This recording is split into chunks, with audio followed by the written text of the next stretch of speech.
صباح الخير. أقول صباح الخير، وأعتقد أن وسائل التواصل هذه اللي جمعتنا اليوم في هذه الندوة جعلت من العالم قرية صغيرة. طبعا اليوم بنتحدث عن المرسوم بقانون اتحادي رقم 41 لسنة 2022 في شأن الأحوال الشخصية المدني. هو قانون حقيقة صدر في شهر 10 2022 وجعل تنفيذه يدخل حيز النفاذ في 1/2/2023 اللي هو بداية الشهر الماضي اللي مضى. طبعا القانون تعرض لأمور كثيرة قد لا يسعفنا الوقت، والتزاما مني بالوقت اللي راح يكون موجود أني لازم بس الشريحة تتحرك.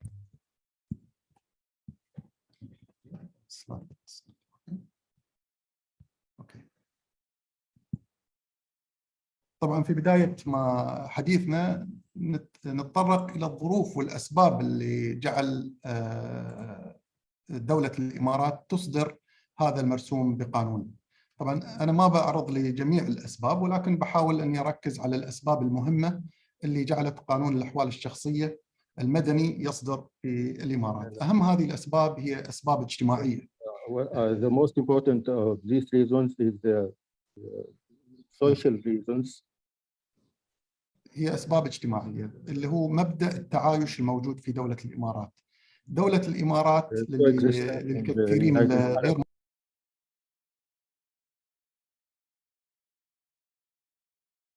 220 nationalities living in the United Arab Emirates. 220 جنسية من جميع الديانات، جميع الثقافات، جميع التوجهات. All religions, all cultures, and all directions. 15% من الثقافات والجنسيات الموجودة هي تشكل شعب الإمارات. طبعا هذا يوجد عندنا كذلك مجتمعات موازية أو مجتمعات خليطة بين جنسيات مختلفة، سواء كانوا المواطنين يتزوجون من غير المواطنين أو غير المواطنين يعني يتزوجون من بعضهم بنفس الجنسية أو من جنسيات مختلفة. فأوجد هذا كذلك مجتمعات موازية في دولة الإمارات العربية المتحدة. طبعا احنا نعرف كذلك من غير المسلمين، ومن الصعوبة بمكان أن نطبق عليهم الشريعة اللي هي تخص فقط الجالية المسلمة. مبدأ التعايش الموجود في دولة الإمارات يجب أن يكون هناك تشريع سعادة القاضي خالد جميع أفراد المجتمع بمن فيهم المسلم وغير المسلم، المواطن وغير المواطن. Muslims or non-Muslims, nationals or non-nationals. عفوا سعادة القاضي، بس لأن هناك تداخل في الأصوات. مستر فتحي. نعم. Could you please select a room and then just speak, please? I'm speaking now.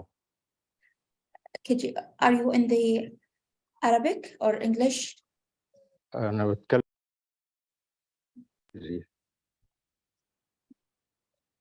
Because we can hear you both. We can hear Judge Khalid and we can hear you as well, and that's not clear. Please, you need to be in the English room.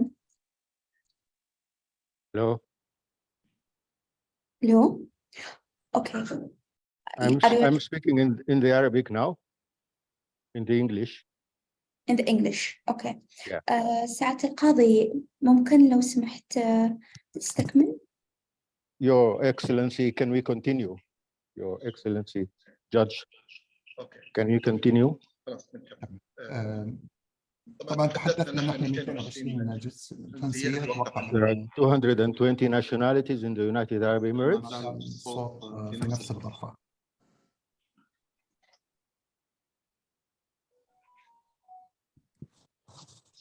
Ustaz Fathi, can you move to Arabic channel, not in English channel?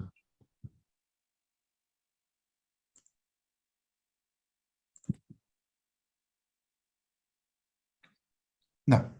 نستمر. طبعا ثاني الأسباب التي دعت إلى إصدار هذا المرسوم هو تعزيز الرفاهية وجودة الحياة في الدولة the quality of life in the United Arab Emirates للمواطن والمقيم على حد سواء. For nationals and for expats at the same time.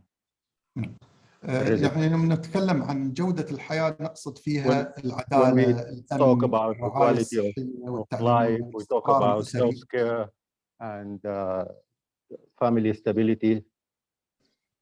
أهم هذه الأمور طبعا الاستقرار الأسري، لأن الاستقرار الأسري دائما يكون هو داعم للعدالة، داعم للأمن. Of this is this family stability because it helps in the security.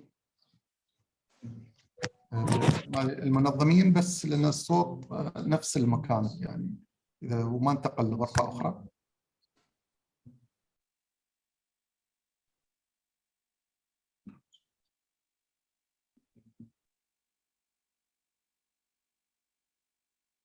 انتظر شوي بس حل المشكلة التقنية لأن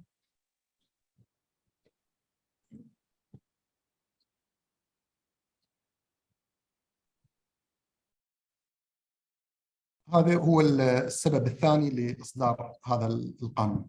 This is the second reason for this for issuing this law. السبب الثالث هو تعزيز تنافسية دولة الإمارات العربية المتحدة عالميا.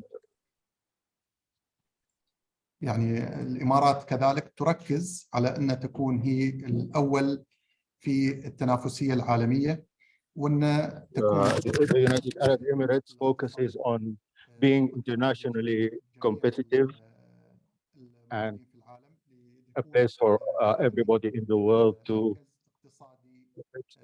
be an economic center for all people and to have a global position and in the international order and of course.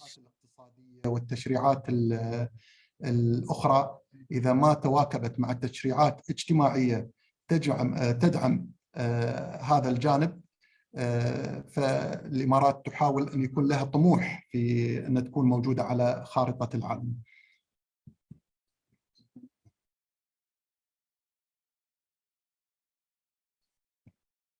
نستكمل. طبعا هذه النبذة بسيطة عن القانون من حيث الأسباب التي دعت إلى إصدار هذا المرسوم بقانون. طبعا بداية المرسوم بقانون هذا في المادة الأولى بيّن نطاق سريان المرسوم بقانون. هذا القانون هو يسري على غير المسلمين، يعني سواء كانوا من مواطني الدولة أو من غير المواطنين. طبعا بالنسبة للمواطنين غير المسلمين هذا يعني ما لهم خيار إلا يتجهون إلى تنفيذ هذا القانون. أما بالنسبة للأجنبي غير المسلم يستطيع كذلك إذا ما قبل بهذا القانون أن يطبق أحكام قانونه الواجب التطبيق. يعني لو كان هو مثلا يحمل جنسية بريطانية أو جنسية من أي جنسية مثلا أوروبية أو أجنبية، يستطيع أن يحضر هذا القانون للقاضي ويثبته للقاضي. في هذه الحالة القاضي سيلجأ إلى تنفيذ القانون الخاص فيه إذا ما رغب في تطبيق هذا القانون. طبعا المخاطبين بهذا القانون كذلك أتاح لهم خاصية أخرى كذلك، إذا كانوا هذا في حالة النزاع، لو جو متفقين يعني يو هم كأجنبي أو أجنبية أو غير مسلم، مواطن غير مسلم، يو قالوا للقاضي، حضروا أمام القاضي وقالوا إحنا نقبل تطبيق قانون الأحوال الشخصية للمسلمين علينا، هذا كذلك هذا القانون يتيح لهم هذا الخيار الثالث أيضا.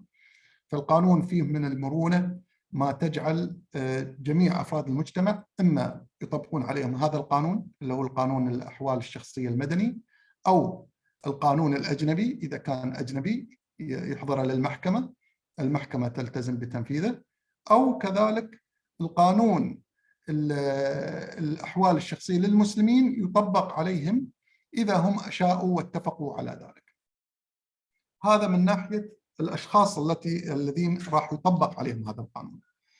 يوم نتكلم عن سريان القانون أيضا المادة نصت كذلك على بدء سريان القانون، هذا يسري على أي واقعة. يعني طبيعي أنه بيسري من تاريخ 1/2/2023 مثل ما بينا أن صدر القانون في شهر 10، ولكن سريان أحكامه من 1/2/2023. أي واقعة حدثت بعد تاريخ 1/2/2023 راح يطبق عليه هذا القانون، طالما أنه ما صدر في أحكام سابقة يعني بخصوص هذه القضية. المادة 4 من هذا القانون اعتمد على مبدأ المساواة بين الرجل والمرأة بشكل عام. الرجل والمرأة هم سواء بموجب هذا القانون، وهذا اللي اعتمده قانون الأحوال الشخصية المدني، ونص بشكل خاص، وضح القانون بشكل خاص وأكد على أن المساواة هاي تكون في الشهادة. طبعا هذا ما يعني أن في مساواة في أشياء أخرى، لا، في مساواة في أمور ثانية، ولكن أكد على أن الشهادة أمام المحكمة لما يأتي الرجل أو المرأة هم سواء أمام المحكمة بموجب هذا القانون. وكذلك في الميراث، احنا نعرف في الشريعة الإسلامية يعني قد تكون هناك حالات يكون الرجل ضعف نصيب الأنثى، ولكن في هذا القانون الرجل والمرأة سواء في هذا القانون. كذلك في الحق في طلب الطلاق. الحق في طلب الطلاق بالإرادة المنفردة، كل واحد من الزوجين سواء كان رجل أو امرأة من حقه أن يلجأ للمحكمة ويطلب الطلاق بإرادة المنفردة، وهم سواء أمام المحكمة في هذا الحق. في الحضانة كذلك، يمكن هذا المفهوم الحضانة المشتركة مو موجود في قانون الأحوال الشخصية الخاص بالمسلمين، ولكن في هذا القانون وضع قاعدة بأن الأصل أن الحضانة بين الرجل والمرأة سواء، طبعا لحد ما يصل الطفل أو المحظون إلى سن 18 سنة.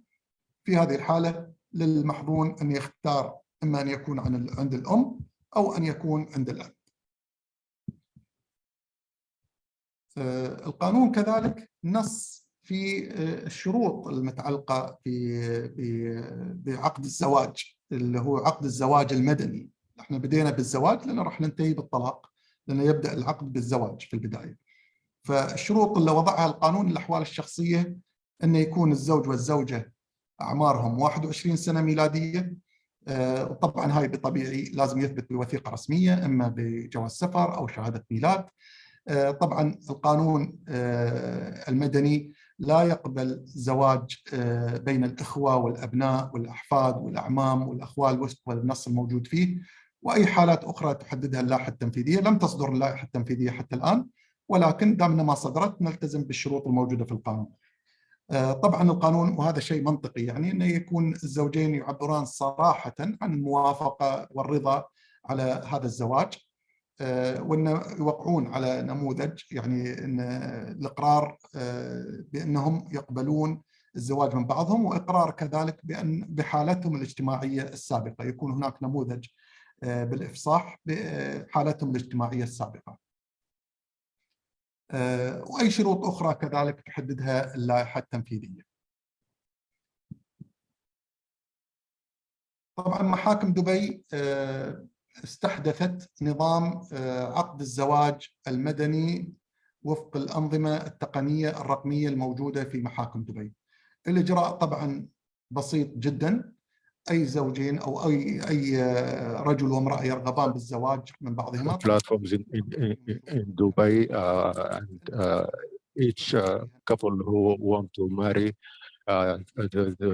the transaction could be done in 30 minutes. It's totally electronic, very basic. They can go to any service stations with their IDs and stating their marital status, and they have to be single or divorced or a widower, and they are equal in this aspect. And there is also an electronic website for declarations, and through the program also they can sign electronically, or any signature associated with the ID. The service center takes the transaction to the court. The judge makes sure of the acceptance between the spouses, and within 24 hours they get the civil marriage contract, either through email or SMS or whichever option we choose. We come to the question of divorce. Divorce in this law states that it doesn't have to be referred to family guidance. We talk about individual desire for divorce or mutual agreement. If anyone wants to get out of the marital relationship, as long as the procedures are easy, they're also easy in the question of divorce or individual desire for divorce, and this is because there's more than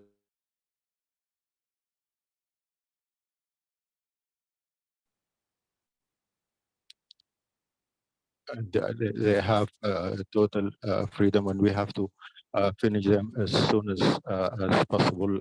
This law allows for expedience in obtaining divorce. It is a simple procedure. It's enough to apply of their desire before the court. The reasons might be home violence or expenditure or any other reason or any blame. They can also apply for the divorce.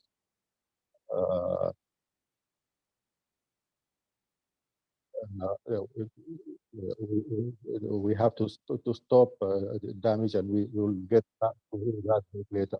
In Dubai, of course, we have a program, a technical program called SALPA. In any of the centers, you can apply for divorce, attaching all the documents and the marriage contract, and then there will be a date to attend before the court, either to attend in person or online through the link or SMS. And the judge must, after notifying the partners, to send the decision stating that the marriage has ended. Here we talk about after the divorce.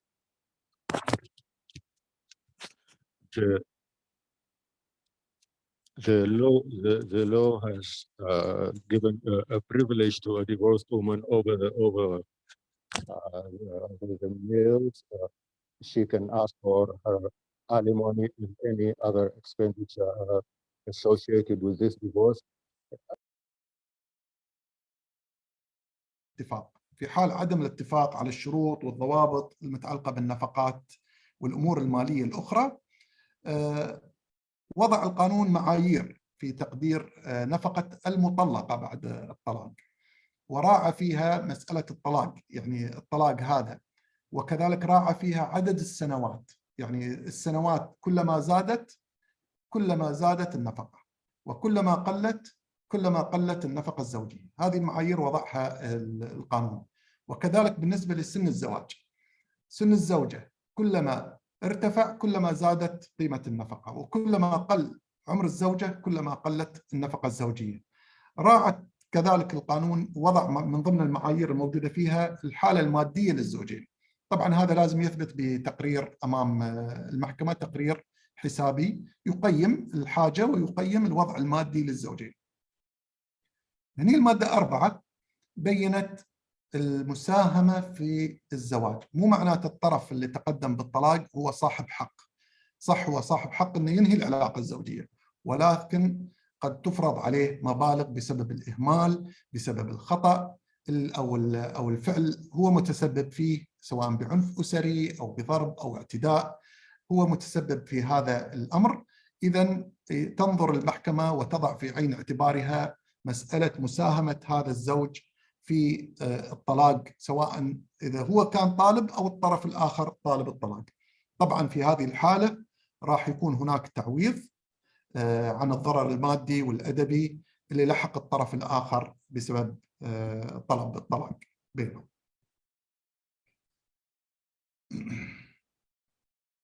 والمحكمة طبعا بتراعي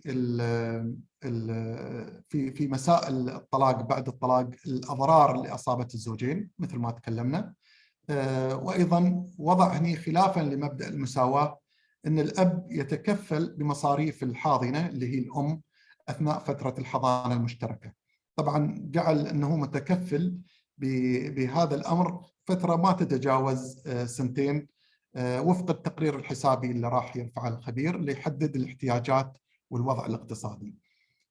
وأيضا تقرير يعني المحكمة تراعي في مسألة التعويض والمبالغ اللي راح تحكم فيها اهتمام الزوجة برعاية الأبناء من عدمه، وفي جميع الأحوال طبعا المطلقة إذا تزوجت يعني تقف نفقتها اللي محكوم فيها أو المتفق عليها بعد الطلاق. ومن حقها طبعا الطالب بعد مرور سنة بالزيادة، ومن حق الطرف الآخر أن يطالب بالنقصان إذا تغيرت الظروف الاقتصادية أو الاحتياجات تغيرت خلال السنة. القانون مثل ما قلنا هو اعتمد مبدأ الحضانة المشتركة، يعني الرجل والمرأة هم على قدم المساواة، يعني لا فرق بين الرجل والمرأة في موضوع الحضانة. الحضانة تكون مشتركة بين الأب والأم، إلا طبعا لو ثبت أن واحد منهم يعني غير كامل الأهلية، يعاني من مرض معين يعني لا يسمح له أنه يأخذ بالحضانة. في هذه الحالة من حق الطرف الآخر أنه يعزله عن الحضانة المشتركة ويطالب أن هذا الشخص يعني غير قادر على الحضانة المشتركة. ولكن يحصل في بعض الأحيان أن يكون في خلاف على الحضانة، وإن كانت حضانة مشتركة، ولكن يأتي الزوج ويقول أن هذا الشخص اللي تقدم على الحضانة ولديه مشكلة مع الصغير، إما أنه يعني يعنف الصغير، أو أن لديه من العادات ومن الأخلاقيات اللي تؤثر على المحظون، تضر في المحظون سلبا. في هذه الحالة هناك سلطة تقديرية للمحكمة أن تتدخل. طبعا مصلحة الطفل مقدمة على مصلحة الأب والأم في جميع الأحوال. المحكمة تتدخل هنا وتضع الطفل في يد الطرف الذي هو الأقدر والأصلح لهذا الطفل، وتعزل الطرف الآخر اللي يعتدي أو أنه قد يكون حضانته أو جزء من حضانته مضر للطفل هذا. طبعا في محاكم دبي لدينا لجنة اللي تسمى لجنة الاحتضان، فيها مجموعة من الاجتماعيين، مجموعة من مراكز حماية الطفل، في كذلك مجموعة من ضباط الشرطة يبحثون في السجل الجنائي للأب والأم. يكون هناك معاينة لمكان الحاضن والحاضنة واستماع أقوالهم، معاينة للمكان اللي راح يحتضن فيه الصغير، كذلك الاستماع لأقوال الصغير ومعرفة يعني رأيه بالنسبة للأب وبالنسبة للأم. في نهاية هذا التقرير يرفعون توصية للمحكمة أن الأب هذا صالح أو غير صالح، أو هذه الأم صالحة للحضانة، أو في خطورة بأنها هي تحتضن الصغير هذا. طبعا ما ننسى أن بعد مرور الطفل أو أنه يعدي سن 18 for after 18 years the child has the right to choose the one being taken care of or can choose which parent they want to live with.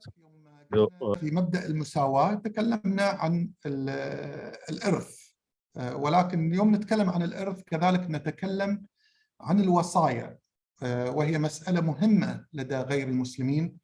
ماذا سيحدث بعد وفاته؟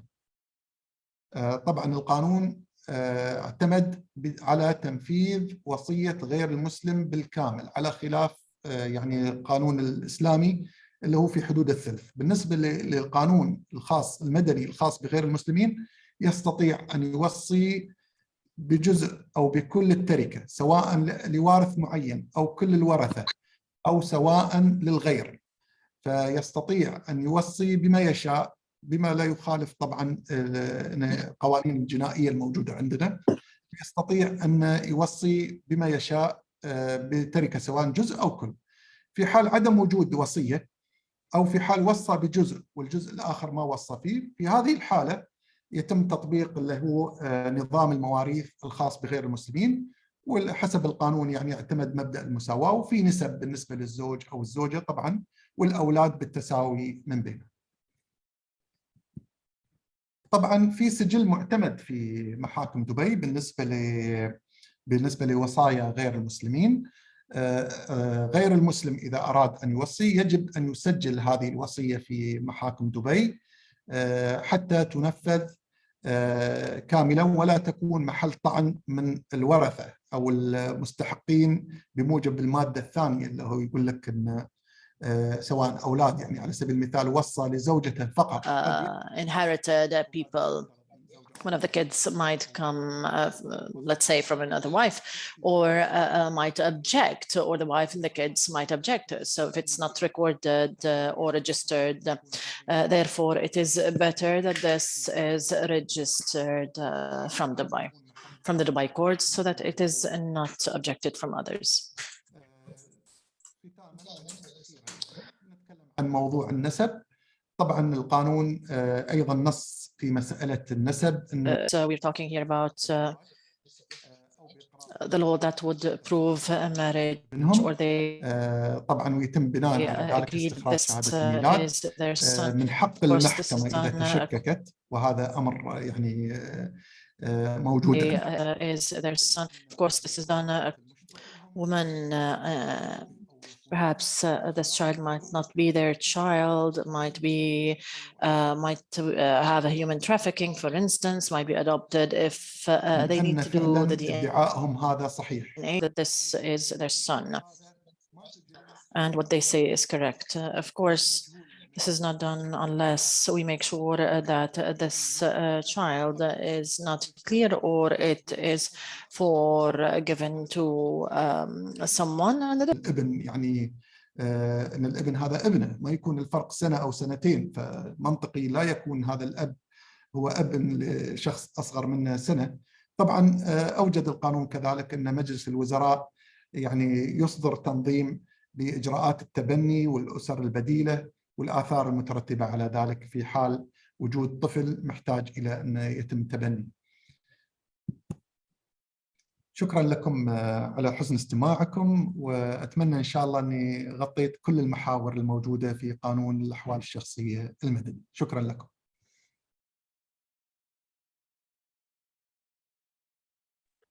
Thank you very much, Judge Hassani, very much for this. شكرا جزيلا سعادة القاضي، وأمل أنكم تسمعونني الآن جيدا. أود أن أعطي الكلمة الآن للدكتور ملا الذي سوف يعطينا محاضرة قصيرة حول قانون العائلة الجديد من وجهة النظر الدولية والمقارنة. سوف يكون هناك مقدمة صغيرة، وننتقل بعد ذلك للعمل على بعض الأمثلة والقضايا المثالية، ومن ثم سوف يكون لدينا نقاش ما بين القاضي الحسيني والدكتور مولر، ومن ثم الجمهور سوف يتمكن من طرح أسئلتهم. سوف أجمع أسئلتكم الآن على خانة الشات، ورجاء أن تستطيعون كتابتها خلال هذه الجلسة وإبقائها حتى النهاية، عندئذ تستطيعون طرح أسئلتكم. دكتور ملا ولسعادة القاضي، شكرا جزيلا. أعطي الكلمة الآن لك. شكرا جزيلا لك، وشكرا للقاضي خالد. كان من دواعي سرور الاستماع إليكم وإلى هذه المقدمة، وكذلك شكرا للمنظمين ومعهد القضاء في دبي لدعوتي إلى هنا. لقد حضرت كذلك محاضرة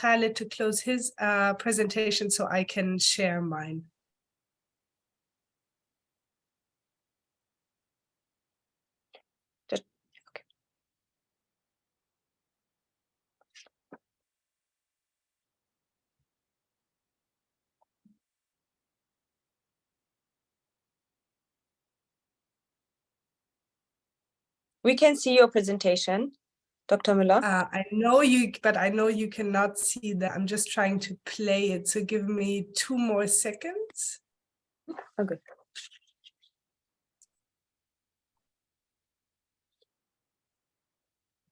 Okay. So what I want to do today with you, and if I hope the audio and the translation is working well, if not, I will have an eye out for the chat, but I cannot follow with all the Q&A. So if there's an issue with the translation, maybe one of the hosts and organizers could kindly write in the chat.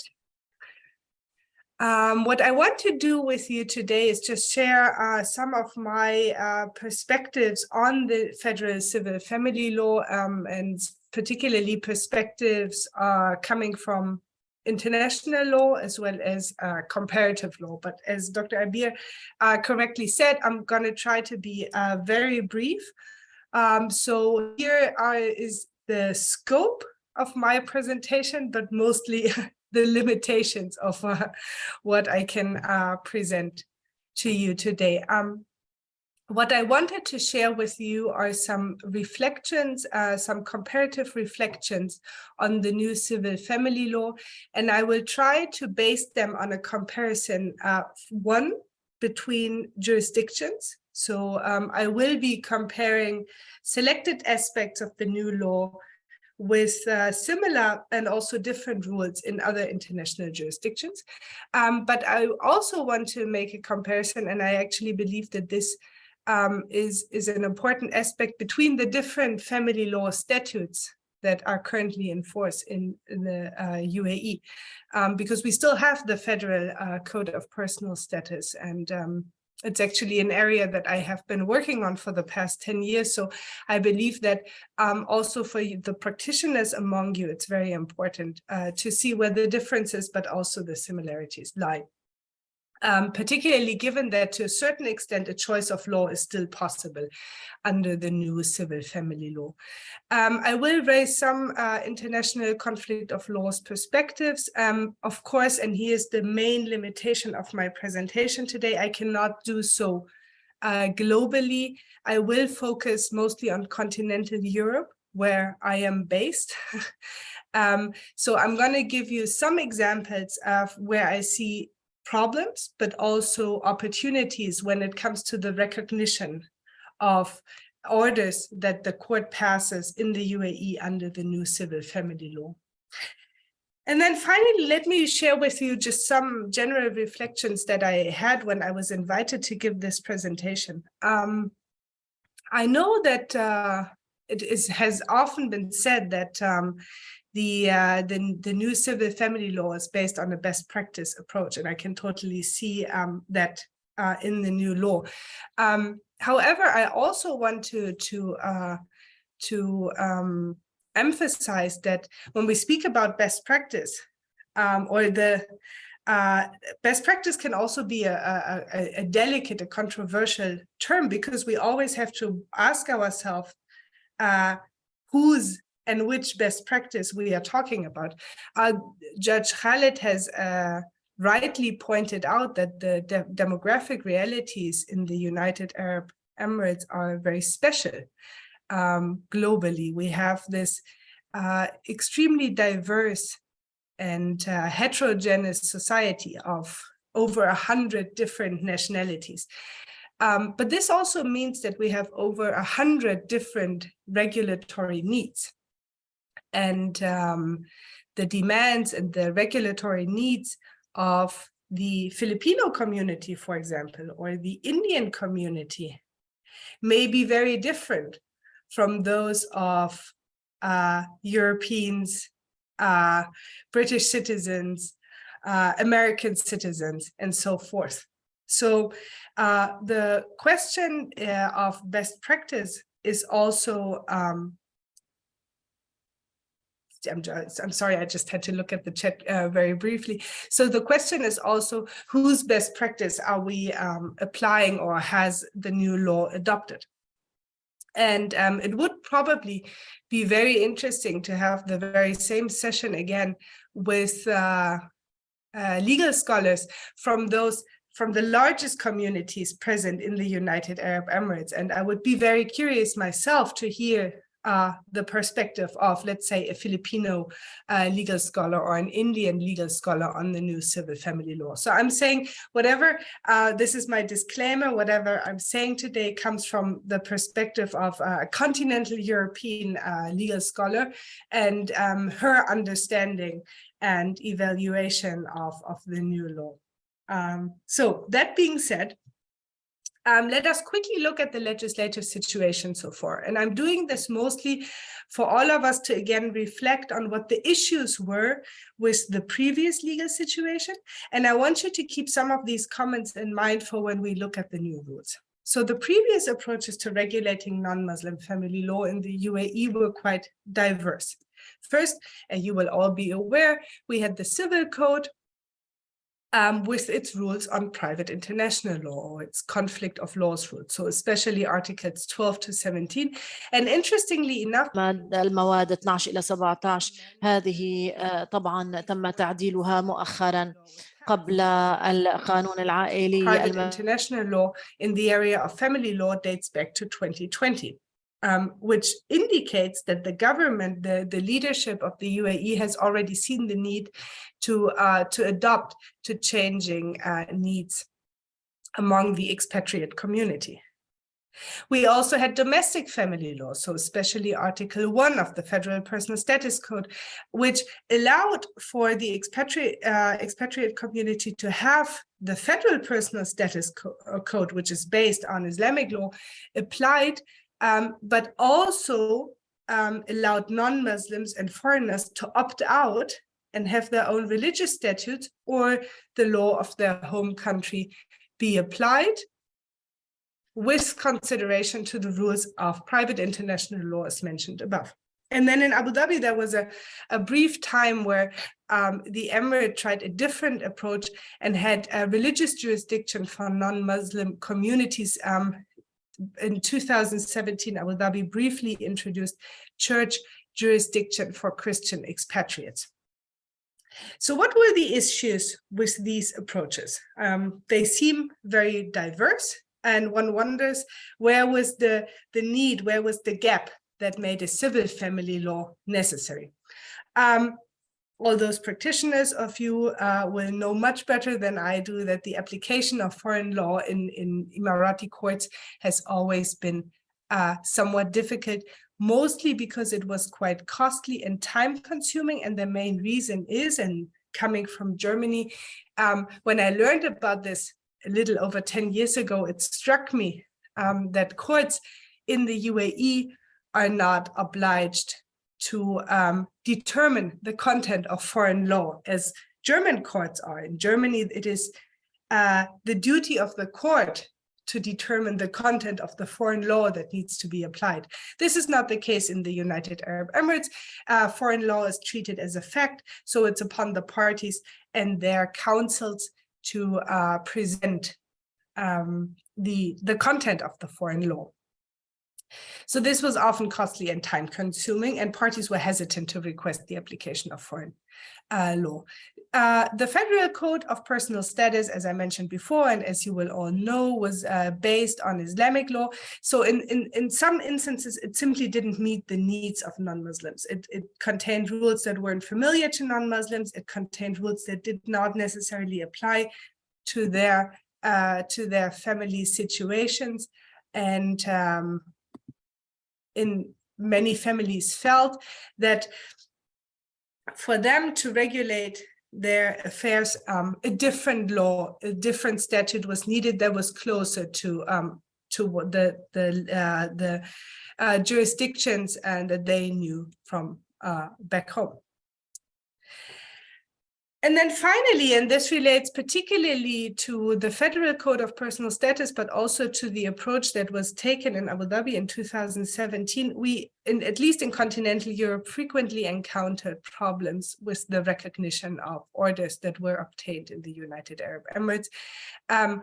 Problems pertain mostly to the fact that it's quite difficult for non-religious family courts or courts in jurisdictions where religious law does not play a role anymore to recognize orders that are in some way based on religious law or religiously inspired law. This pertains, for example, to different rules based on gender, but also to questions such as polygamous unions, very low minimum ages of marriage, etc.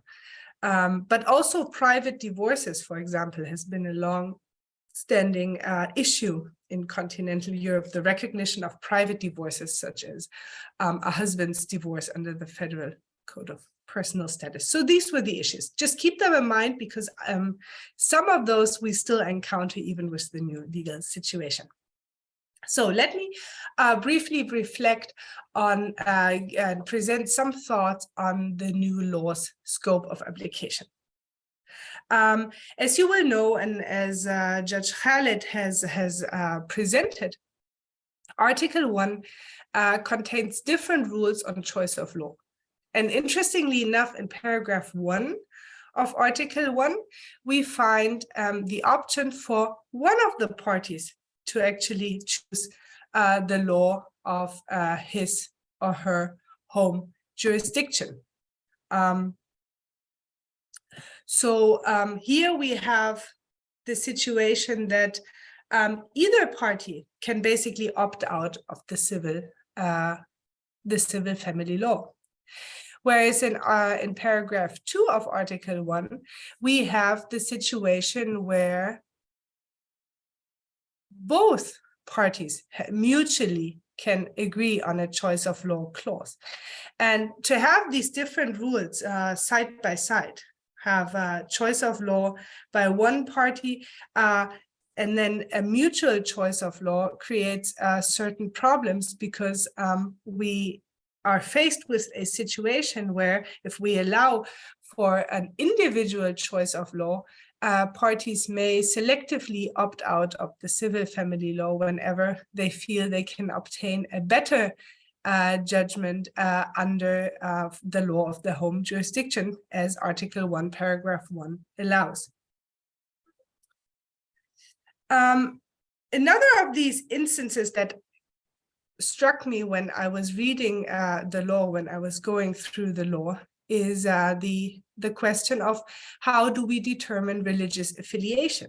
What is the precise point in time when religious affiliation is determined as a question of jurisdiction? So at what moment in time do we investigate a person's religious affiliation to decide whether he or she falls within the scope of the new civil family law, and how do we deal with strategic conversions? And I'm going to get back to this point when we look at some exemplary cases. I'm mentioning these two aspects, the determination of religious affiliation and the question of individual versus mutual choice of law, to just bring to your attention some of the risk factors that I saw in the new civil family law for forum shopping. And then another aspect in the scope of application of rules in Article 1 that I found worth mentioning is the reference to federal conflict of laws rules, particularly in Article 1, paragraph 2, and the important reference to the conflict of laws rules in the civil code. However, most of you will be aware of the recent changes in the rules on private international law, and particularly in Article 13, which now not refers to the law of the home jurisdiction, but to the law of the country where the marriage was concluded, which essentially means that everyone who at some point in time decided to rather go for a destination wedding, as they are called these days, instead of marrying in the country of their home, in their home country, in their own jurisdiction, will still be bound by these, or can still be bound by these foreign rules of a country to which he or she has very little connection. So the criticism that has been voiced against the rule in Article 13 before cannot be fully erased by the introduction of the civil family law, because it still opens up to the possibility of choosing a different set of rules through the civil code, through the rules on private international law. I also want to reiterate that this leaves open, or this implies the likelihood of problems that have existed before continuing under the new civil family law, especially the issue of the time-consuming and costly presentation of the content of the foreign law. As I understand, one of the leadership's aims by passing the new civil family law was to ease the process of family disputes for the expatriate community. Yet if one of both parties is able to instead choose his or her home jurisdiction individually based on the rules on private international law in the local civil code, we still face the issue for courts having to, for parties having to present the content of the foreign law, and for courts to verify the content and decide whether they admit it or not. So this is another issue that I see. And then finally, I see some problems, just coming from my comparative law perspective, with a faith-based personal jurisdiction. Those of you familiar with legal traditions in this region, in the Middle East, will know that dividing family law based on a person's individual faith has a long-standing tradition. It's one of the oldest systems of personal jurisdiction. However, the question is how feasible, how viable it is in an increasingly globalized world. And the one thing that came to my mind is the instance in which, the fact that now, for example, a German citizen who identifies as Muslim, or who is normally registered as Muslim, and a German citizen who is a non-Muslim, will be bound by two very different legal systems in the United Arab Emirates, despite having a common nationality. So some rules will be based on their nationality, whereas some rules will be based on their faith. And the question again is this what was originally intended with the new civil family law? Given that I understand that the main strategic aim to ease aspects of questions of family law for the expatriate community, and thereby providing them with rules that are closely modeled after their home jurisdictions. But for many Muslims who originate from non-Muslim or non-religious home countries, the civil family law is actually closer to the rules that they are familiar with. But they cannot have it applied based on their faith. So this is just something that maybe we can take into the debate. I quickly want to go over the substantial rules with you. What I found intriguing about the new law is the minimum age for marriage, which is set at 21. This complies with majority according to the civil code, but it's in conflict with the minimum age of marriage in the federal personal status code, which is 18. And also one has to say it is it deviates from here we can speak of an international best practice, which tends to just set the minimum age for marriage at 18. So I'm just curious, maybe this is something that Judge Khalid can enlighten me about, the rationale between setting the minimum age for marriage at 21. I also found it interesting that Article 6, number 3, potentially recognizes polygamous unions. It says, the rule says that if your home jurisdiction allows for polygamy for the husband, then the husband must bring forward, proof of his polygamous marital status, and also the fact that it is legal under his home jurisdiction.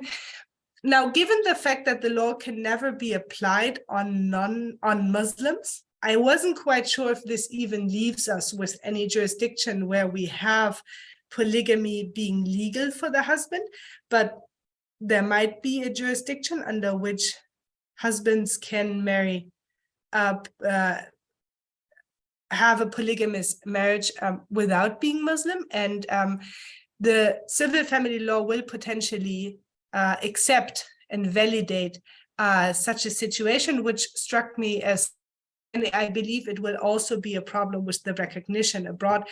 I'm going to give you an example from Germany. If you're a German citizen, you may not marry into a polygamous union, even if you are the monogamous part of that union. So a German female citizen may never be part of a polygamous union, regardless of her faith. So here I can see some problems with recognition. To limit the jurisdiction to residents, as far as I can see, also currently prevents the UAE from becoming a popular wedding destination. So again, this is something that I would love to discuss with Judge Khalid. If the clause on scope of application, the clause on jurisdiction in Article 1 essentially implies that you can only marry under the new law if you're a resident. If you go by a literal reading, this is the case. But I'm just curious to learn if this is in legal practice, if this is being applied, or if tourists can come to Dubai, for example, to have a wedding, a destination wedding there under the new civil family law. For divorce, of course, the most important step, and all those European lawyers or those working on mostly international cases relating to Europe who are present now will know that the civil family law is a huge step to ease the recognition of divorce orders from the UAE in many European jurisdictions, including continental Europe, but also the UK. Also, Emirati civil family law can now be applied by European courts. Before that, it was very difficult for European courts to apply the rules of the Federal Code of Personal Status, because it contained some gender discriminatory clauses that were that ran contrary to our main law on international divorce, which is the Rome III regulation. Once a foreign law discriminated based on gender, when it came to access to divorce, European courts were essentially barred from applying these rules, even if the parties requested to have that law applied. This then posed a big problem for couples residing, European couples residing in the United Arab Emirates. Finally, they have a law that can easily be applied by European courts. And I've read some judgments from, let's say, call them Western courts, who indeed mentioned that they don't see an issue with the new civil family law, and they agree that it's fully applicable under a number of European laws and rules on private international law. One thing that has been brought to my attention from various sides, from legal practitioners, etc., is the interesting separation of divorce order and the consequences of divorce. So we have one legal process which will essentially divorce the couple. And then in order to demand alimony and custody and to settle all the financial and personal consequences of divorce, there will be another legal process in place. This is unusual under under many, I would say, European, but also US American jurisdictions, where the divorce order and the consequence of divorce are one single legal process. I'm going to give you one example why this may be problematic in the exemplary cases. Many legal practitioners have mentioned to me that the main problem that they see is the lack of leverage that the party who will most likely receive alimony, so the wife, has if it's the husband who wants to divorce. Under many jurisdictions, you have you have a bit more leverage when it comes to the financial consequences. If it's the other party who wants the divorce, who desires to divorce, he, or in many jurisdictions also she, will likely to settle for a financial order that is in your benefit in order to get, the divorce that he or she desires.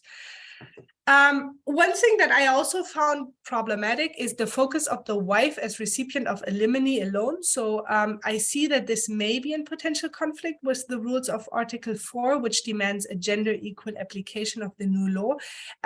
This might be challenged before a local court. I would find that very interesting if some of the practitioners will challenge this rule before the local courts. It will definitely be an issue when it comes to recognition in many other countries, in many other jurisdictions. I cannot see such a rule being upheld in European jurisdictions. And in any case, the husband will most likely be in a position where he can still demand alimony in his home jurisdiction, simply because he has no option to do so in the UAE. So this is also something where I see an potential international conflict. And then finally, child custody. It will be interesting to see the best interest of the child principle has a supreme position in the Federal Code of Personal Status. And it will just be interesting to see if the courts interpret the best interest of the child principle differently under the Federal Code of Personal Status and the Civil Family Law, or if we can come up with a uniform interpretation, which I would personally prefer, a uniform interpretation of what the best interest of the child entails.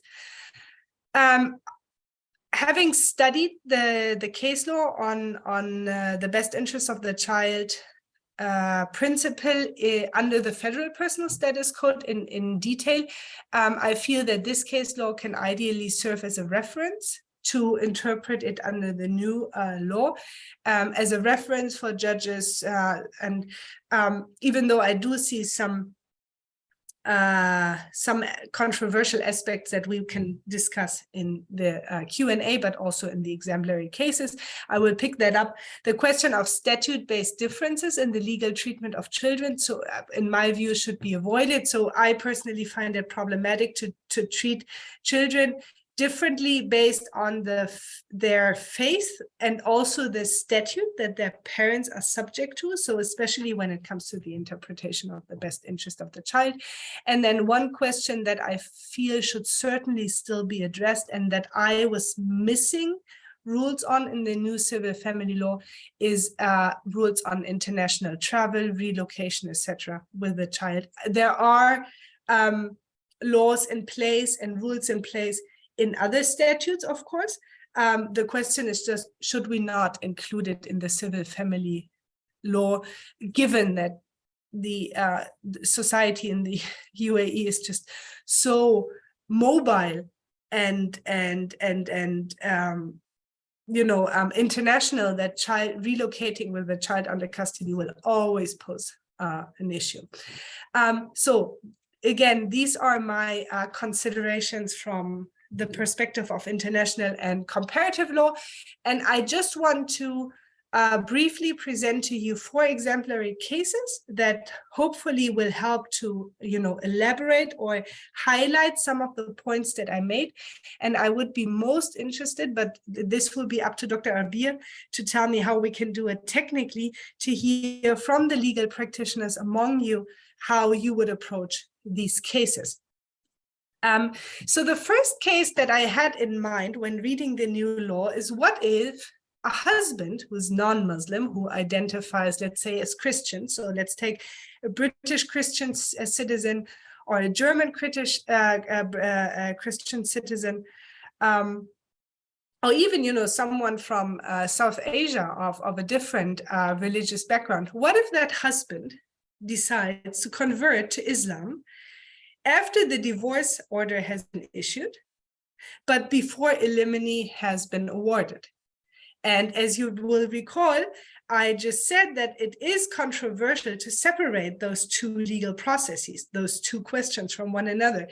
Now, strategic conversion of a husband would allow for him to get a very quick divorce order under the civil family law, but then potentially avoid the payment of alimony if he converts to Islam and thus subjects himself to a different statute than the civil family law. So I'm curious to hear how you as legal practitioners would approach this. The second case that I had in mind is, what is a foreign couple to do, a non-Muslim foreign couple, if they intend to marry, but the woman, oftentimes women are younger than men, in relationships, but it can also be, you know, the opposite. So the man could be 19 years old and the woman could be 23. What are they supposed to do if they want to get married? They cannot get married under the civil family law. Should they revert to their home jurisdiction? Should they get married at home? Should they marry under the federal code of personal status? Is this something that is desired, that they marry under the Islamically inspired law, simply because they aren't old enough to marry under the civil family law? It's also something that maybe Judge Khalid can say something about, but also the legal practitioners among you, maybe you have had such cases already. A case that I have come across already and that I find very interesting is the question of inner Arab judicial cooperation. And particularly the question of what happens if a court in the UAE, based on the new civil family law, passes a judgment that potentially runs contrary to the established family rules in another Arab jurisdiction. And a very common case will probably be a Christian Lebanese couple. They could also be Christian Syrian or Egyptian, but you know, Arab countries with a large Christian population, divorcing under the civil family law, which they are now subject to, whereas their home jurisdiction does not recognize divorce under the faith-based statute. Now, of course, this can also be the case with a Christian couple coming from any other jurisdiction in the world where Christian law still plays a role. In Europe, we can think of Malta, for example, which until a few years ago didn't recognize divorce either. The problem, however, is that among Arab jurisdictions, we have more we have more contracts on judicial cooperation. And particularly, I'm just bringing this to your attention, the rules of the Riyadh Convention. And I'm just, again, curious to hear how you would approach such a case and where you see issues with the recognition of such a divorce order under the rules of judicial cooperation that are in force between Arab jurisdictions. I know we have some specialists also on inner Arab, on Arab private international law in the audience, some dear colleagues who I personally know, so it's just, I would be very curious to hear your views on that. And then finally, a fourth question relating to custody is the question, can a child be heard in court in a custody dispute? You may recall the rules of the Federal Code of Personal Status. The explanatory memorandum to the Federal Code of Personal Status explicitly says that children under a certain age, young children, do lack the legal capacity to make such a delicate decision of which parent they prefer to live with. I would assume that the civil family law is a bit more open to hearing children in custody disputes and having them decide which parent they want to live with. And I would just be curious to hear, again, a legal practitioner's, a judge's view on whether children should be heard in custody disputes under the civil family law, given that it complies with international best practice, even though the Federal Code of Personal Status is very restrictive when it comes to this option. So these are my four cases, and we can take them into the Q&A or in the panel discussion, or we can answer them and discuss them in the chat. I'm handing back over to Dr. Abir to lead the discussion and tell me how we can do this technically. Thank you very much. Thank you very much, Dr. Müller, for this very, very interesting introduction. Regarding the technical part, unfortunately, we can't now share, let's say, the microphone or the stage with all the attendees. But what we can do, or I wrote it already in the chat, please feel free to share your experience as a practitioner, and then I will read it for everyone so we can share it among everyone. If you have a practical answer as a practitioner to give to Dr. Müller's questions, let's say. And now I would rather move to the panel discussion between you and Dr. Judge Khalid. Judge Khalid, do you hear me? Yes, I can hear you. Oh yeah, perfect. That's very, very nice. And I think you already know the many questions Dr. Müller has already for you, and I think you prepared also many interesting questions. Yes, that's true. Yeah. But if you can translate for me the first point, so I don't know, the conversation and the discussion will be now about this 4 points or 5 points. Okay, can you translate for me the first point, please? That she mentioned as the cases. Now they presented in the, or you need it later. The 4 cases. No, it's not about the 4 cases. We're not discussing the 4 cases. She had, Dr. Müller had also other questions for you. Like, if I may give, Dr. Müller, you can ask the questions yourself, but I did a lot of notes. Like the one question was regarding the international travel, for example, for regarding child custody. How it will be handled in the UAE law. This is something Dr. Müller was interested in. She sees a problem between Article 4 and the a potential challenge. So I would rather give you both the floor to discuss this. So Dr. Müller, may you ask your questions to Dr. Khalid, Judge Khalid, which you had before, and Judge Khalid, you may have some question for Dr. Müller. You can exchange, and I will help you both to go through the discussion. And then we have a lot, like almost 21 questions in Q&A. So I will interrupt you at some point and move over to take the questions from the audience, okay? Dr. Müller, are you there? Yes. Perfect. Yeah, I think I know that Judge Khalid and I are not in the same language room, but I hope the discussion will still go smoothly.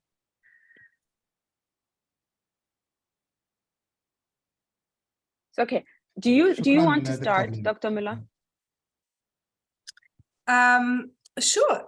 So as Dr. Abir has pointed out already, I would be, there are a few aspects in the new law that I'm curious about, and maybe you can give us some input or some idea about the background of these rules. One is, for example, the minimum age of marriage, which has been set at 21, which deviates from the Federal Code of Personal Status, and maybe you can enlighten us why this has been chosen.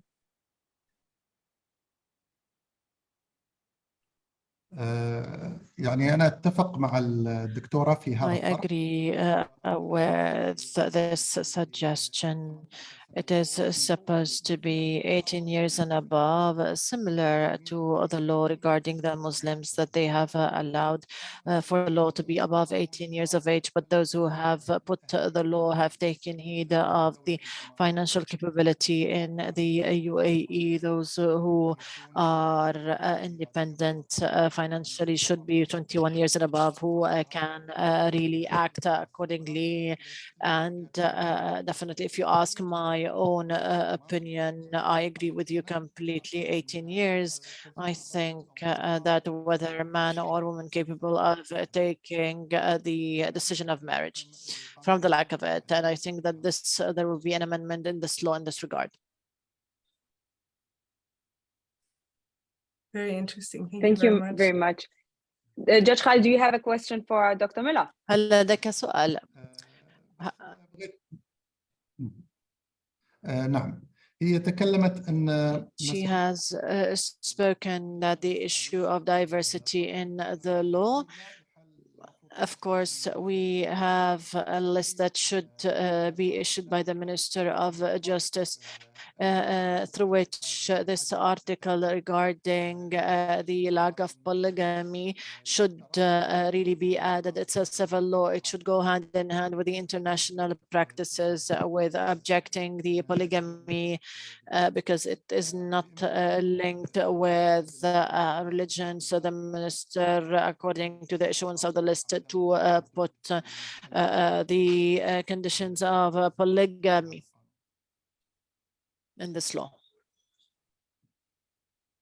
Yes, and here again, I can only say that I fully agree with Judge Khalid. It will be, as I have mentioned before, it will be quite difficult to have such unions recognized in the home jurisdictions of many of the parties concerned. Luckily for Judge Khalid and I, because it complies with our legal view, I believe that the scope of application will already limit the likelihood, because as I said before, Muslims cannot enter into a marriage under the civil family law. And at least I am not aware of another religious jurisdiction that allows for, except for some minority views in the Jewish faith, as far as I'm aware. But I think the percentage of cases will be extremely low. But I fully agree with you that to allow for a potential polygamous marriage under a civil family law will be problematic when it comes to international recognition. And we have the option of entering into a polygamous union under the Federal Code of Personal Status. So the legal situation will not prevent anyone from wanting to do so. It will not interfere with a man's right to do so, and under Emirati jurisdiction. Maybe I can add to this one other question, and that is in fact the question of strategic conversion. So you, as a judge, how would you approach the case where a husband who is non-Muslim, who's maybe Christian, divorces under the civil family law, but then converts to Islam to avoid the rules on alimony?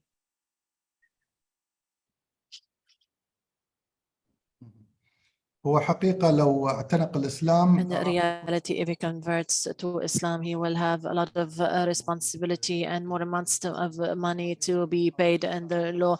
So, so this is the personal status of the Muslims. He will be imposed more commitments, more than the other law, the other personal status law, whether the law regarding the UAE or the other law related to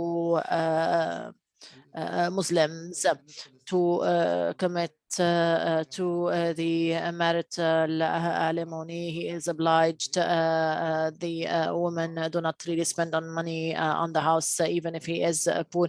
He is obliged and committed the alimony of custody as well. He is obliged after marriage, definitely, and to provide the house and the place. He is imposed without any participation. Of course, there is like what is called in the Islam Muakhar, and of course he will be avoiding the article regarding the after the divorce, which is there in the civil law, but he will be obliged according to the laws, the other laws, with more amounts of money. The problem here lies in the fact that if the woman becomes a Muslim, because she will take laws or rights more than the rights in the civil law, she will take the maid and the expenses and everything. It's a challenge, definitely, that it is being solved at the moment in a practical basis, but definitely we still this law represents, as you have seen in 2020, the civil law has been amended to correct the path of the UAE. أيضا تعدل وصدر ذلك القانون الخاص القانون المدني، وأيضا هو قابل للتعديل من خلال ما ستخرج لنا من قضايا من الواقع العملي. So we will, get cases from reality. So decision makers in the country, they have لو بعد سنة أو سنتين all this, commitment to amend the law even after a year or two if it shows that أن هذه الواقعة كانت محل تلاعب، فمباشرة سيكون this reality that you have.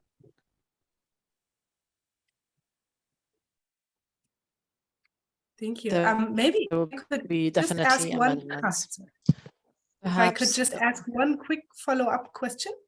أكيد. Yeah, sure. Go ahead. It's really interesting. Because I thank Judge Khaled for correcting my women-centric view, so to speak. But I'm curious. So from his experience as a judge in the Dubai courts, if a wife, a Christian wife, strategically converts out of the civil family law to Islam, can she claim? Can she make any claims under the federal code of personal status against her husband, who is still Christian?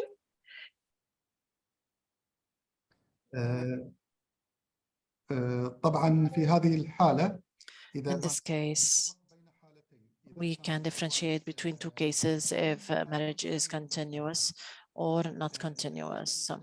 We are talking here about the special rights. Of course, you will take it after divorce, especially if marriage is not continuous, but during which the marriage is separated, but the special rights of the young boy is given completely. It doesn't mean that due to the difference in religion, but this child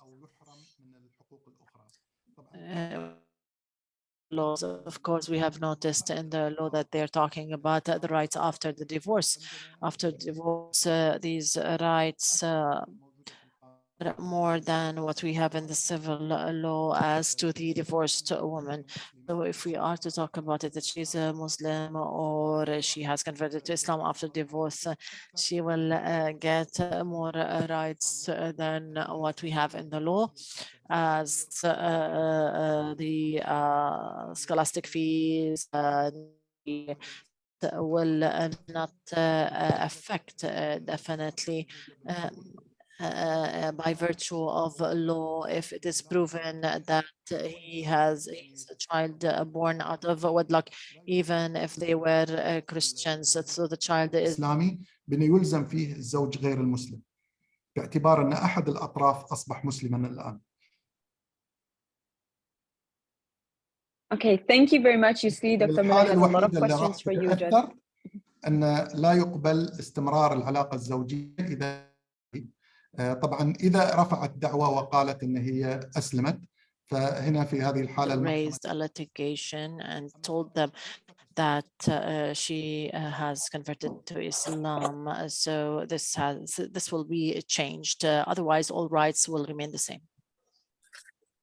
Okay, thank you very much for answering the question. I would allow one more question from you, Judge Khaled, to Dr. Miller, and then I would like to move on to the Q&A because there is a lot of questions to you and to Dr. Miller. So do you have one more question for Dr. Miller, Judge Khaled?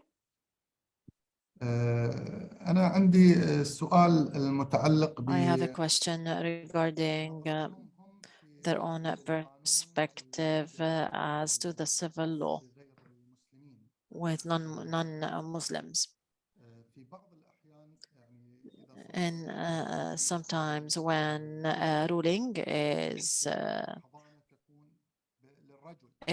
done as for the custody, which is given to a man, how does the Western courts look at this judgment, especially if the woman says that there is a differentiation and discrimination between a man and woman in some countries that would, take sides with the man against women?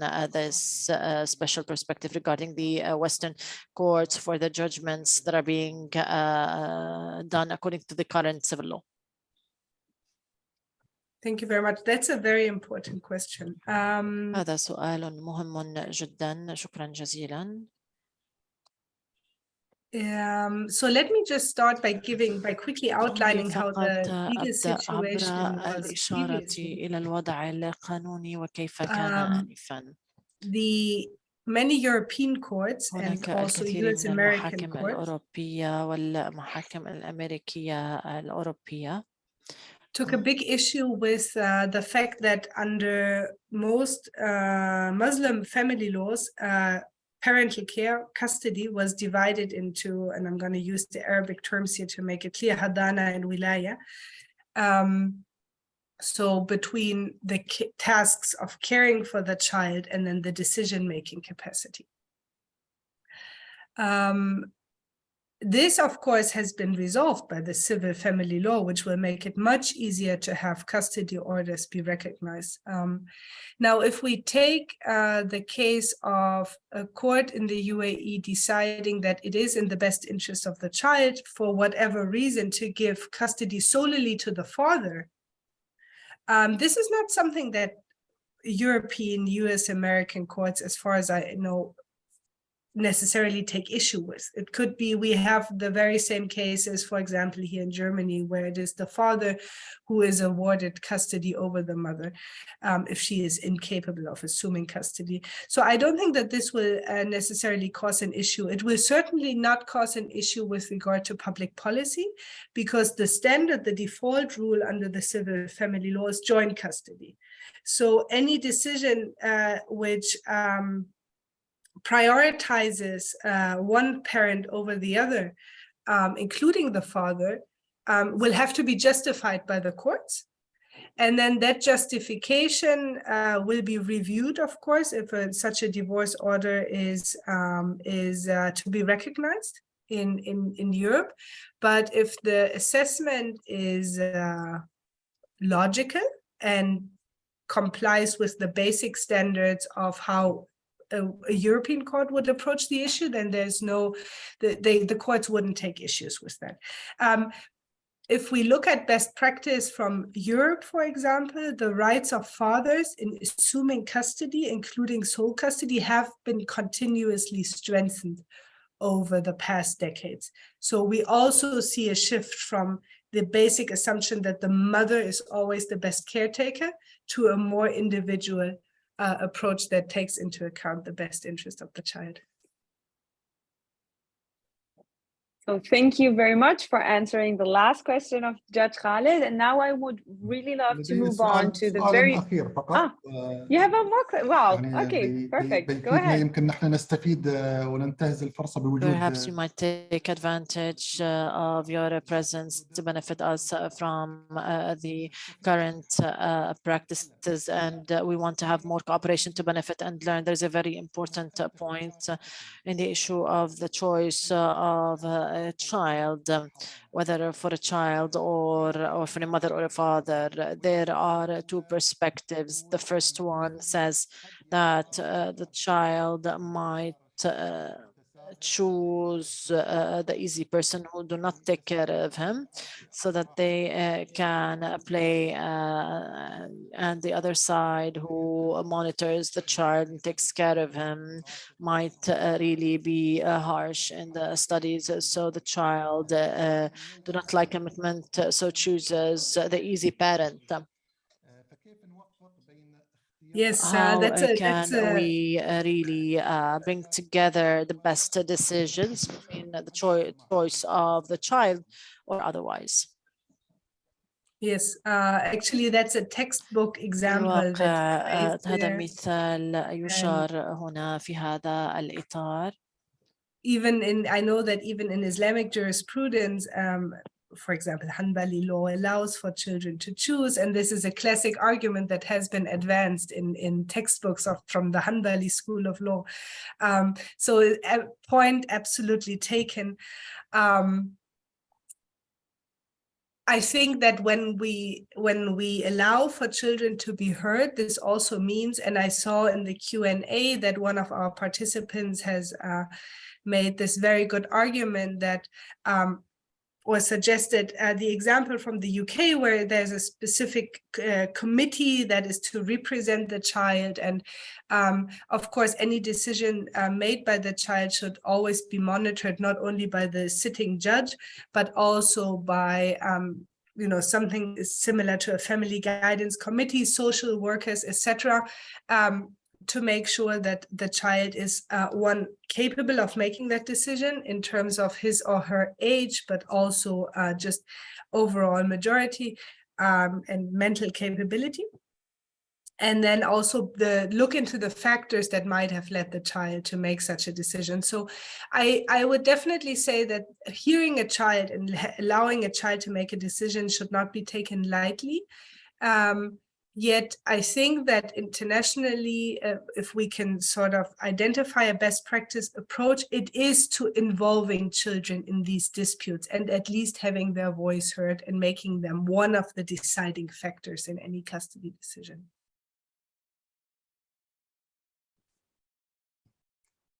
شكرا جزيلا لك. واحنا كذلك لدينا في دبي اللي هي قانون لجنة الاحتضان. قاضي الأحوال يسمع للطفل وله الصلاحية أن يحول للجنة الاحتضان. The judge has the authority to turn to the مراكز حماية custody الطفل. committee. جزء من committee للطفل ولرأيه ولا يبنى يعني and centers الإساءة لطرف أو لا يستطيعون أن يكتشفون ذلك ويحددون الأصلح. طبعا هي مبنية على حماية الطفل في دولة الإمارات. شكرا للدكتورة، ما قصرت. So thank you very much. Judge Khalid, do you have any questions? I don't want to interrupt. It's okay. Thank you. It's okay. Okay. Dr. Miller, is it fine? Can we move on with the questions from the audience? هل من أسئلة؟ Okay, so you both have so much questions for each other. Imagine how the audience is like waiting for you to answer their questions. And we have like more than like almost 50 engagements in the Q&A section, which is beyond amazing. So I would start with the first question, which is goes probably to Judge Khalid, which is in Arabic, and I will read it in Arabic. Judge Khalid, في حال كانت الزوجة مثلا تقيم وتعمل في الدولة وكان زوجها قد غادر الدولة إلى دولة معلومة لها ويسكن فيها في مكان معلوم لها علما دقيقا وأرادت بعد مغادرة الدولة المطالبة تطبيق وفق أحكام القانون محل النقاش، فهل تختص محاكم الدولة بذلك؟ The courts of the country do they do that?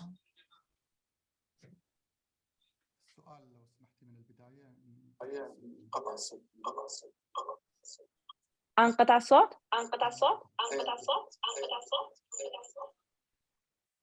Do you hear me? Okay. So أنا سؤالي دا أقرأ من محمد التميمي.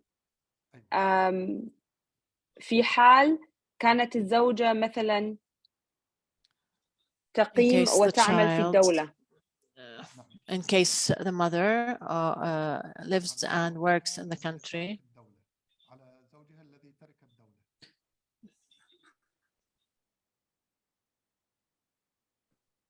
عفوا؟ هل تسمعني؟ نعم أسمع. نعم تفضلي. أوكي. العفو، هل سمعت السؤال؟ لو ما انسمع من قريته. ما سمعت. أوكي. حضرتك إذا تدخل ال Q&A أول سؤال للمجاوبة من محمد التميمي. في حال كانت الزوجة مثلا تقيم وتعمل في الدولة وكان زوجها قد غادر الدولة إلى دولة معلومة لها ويسكن فيها في مكان معلوم لها علما دقيقا وأرادت بعد مغادرته للدولة المطالبة بالتطليق وفي وفق أحكام القانون محل النقاش، فهل تختص محاكم الدولة بذلك؟ نعم، أظن هذا السؤال لك. قواعد الاختصاص نرجع فيه للقواعد We go back to the jurisdictions according to the فيرجع لقانون الأحوال الشخصية الاتحادي، لأن في نهاية المادة، في آخر المادة يلغى دقيقة المادة 15 في الأحكام الختامية في قانون الأحوال المدني، ما لم يرد بشأن نص خاص، يعني في حال عدم وجود نصوص في هذا القانون، تسري القوانين والتشريعات النافذة في الدولة في من لم يرد نص خاص في هذا المرسوم بقانون. فيرجع لقواعد الاختصاص في قانون الإجراءات المدنية. في قانون الإجراءات المدنية، إذا كانت زوجة ترفع على زوجها الذي ترك الدولة، تكون محاكم دبي مختصة، سواء تعرف عنوانه أو ما تعرف عنوانه.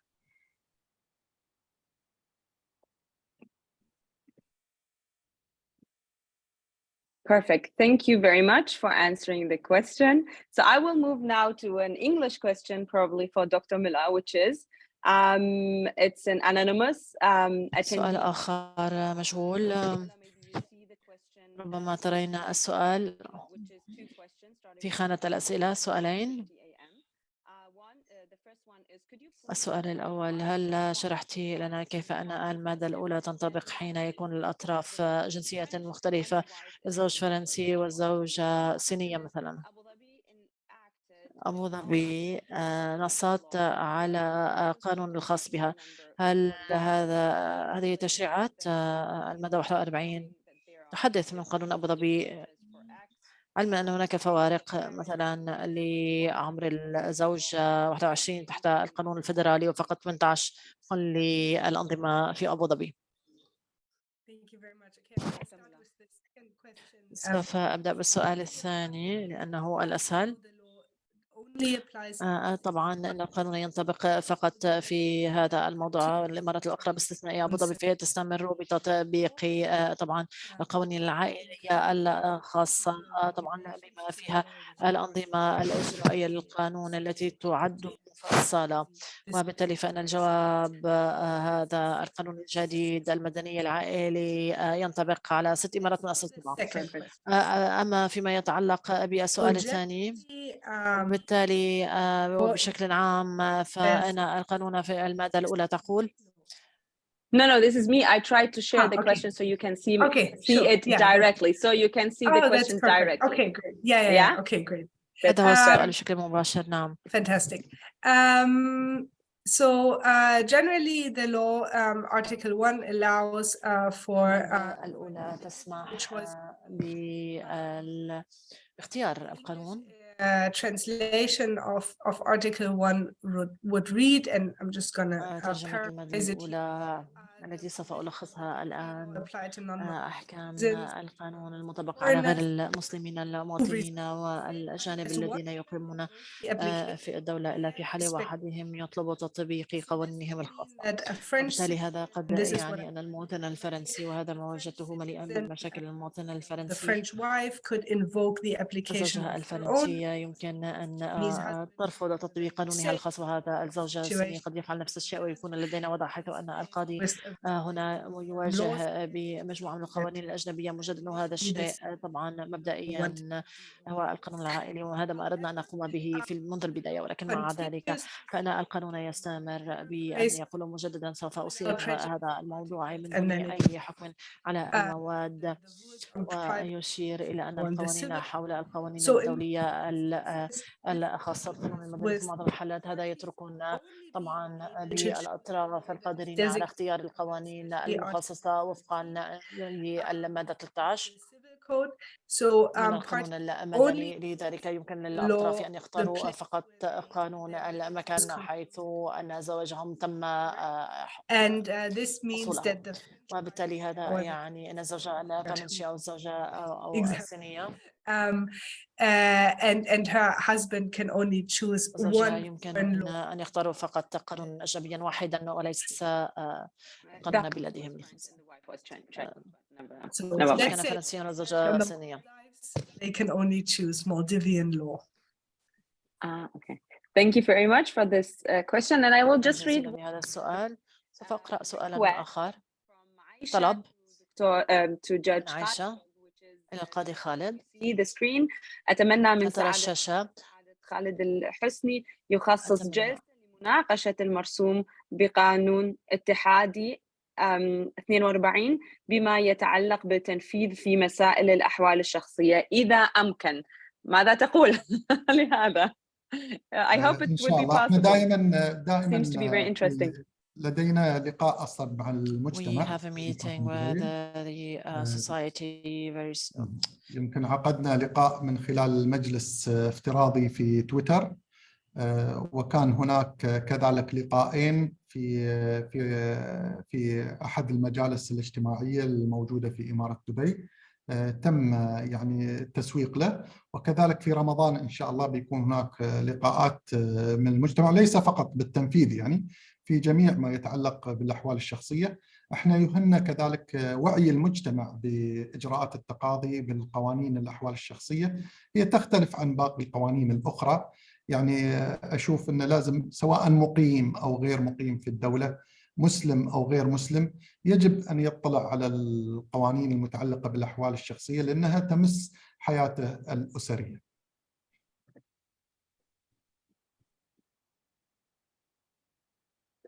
Okay, perfect. Thank you very much. And since the next question is in English, I guess it's for Dr. Müller again. I would like to ask Dr. Müller, you see the question is from أن أسأل سؤال من ألكسندرا ترايب. أود أن أسأل ماذا سيحدث لو زوجة وافد بدأت بإجراءات الطلاق في بلدها الأم، وبعد أن بدأ الزوج طبعا إجراءات الطلاق في دبي أو أبو ظبي، هل محاكم الإمارات تعطي الطلاق إن بدأت إجراءات الطلاق في دولة أخرى؟ كيف يتم التعامل مع هذا الموضوع من قبل المحكمة؟ وهل الزوجة يجب أن تقدم طلبا لإيقاف الطلاق، وكيف يمكن أن تفعل ذلك حين طبعا يعلن الطلاق بشكل سريع في الجلسة الأولى؟ أود أن أسألكم طبعا هذا السؤال السريع. My answer is going to be very brief in that I say سوف that تكون إجابتي سريعة جدا، وأقول أنه لسعادة القاضي خالد طبعا يجب أن يجيب عن هذا السؤال أكثر مؤهلا.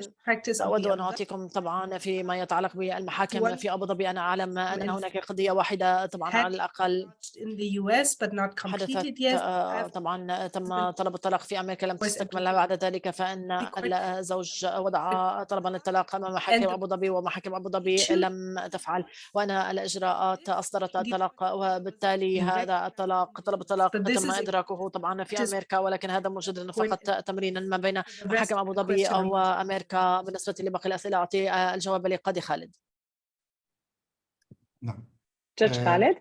أيوة، هناك نفرق بين فرضيتين: إذا كانوا هم مقيمين في الدولة والزوج هو ترك الدولة، أو إذا كانت مقيمة في دولة أجنبية وهي جاءت لدولة الإمارات ورفعت على زوجها. فإذا كانوا هم مقيمين في دولة الإمارات وترك الزوج الدولة وهي رفعت دعوة هنا في دولة الإمارات، وهو رفع أو هي رفع دعوة أخرى في أي دولة أخرى، فدعوة دولة الإمارات مختصة وتصدر الحكم بالطلاق، وحتى وإن كانت هناك نفس الدعوة مرفوعة أمام المحاكم الأجنبية. أما لو كانت هي التي جاءت إلى دولة الإمارات أو هو اللي جاء لدولة الإمارات، ففي هذه الحالة نقول لها راجع عدم اختصاص محاكم دولة الإمارات وتابعي القضية الموجودة في خارج الدولة.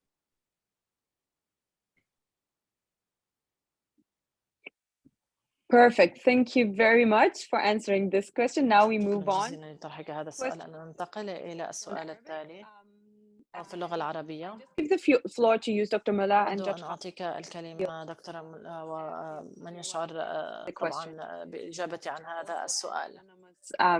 وكذلك طبعا حضور المادة الأولى نطاق التطبيق دون الإخلال بمواد.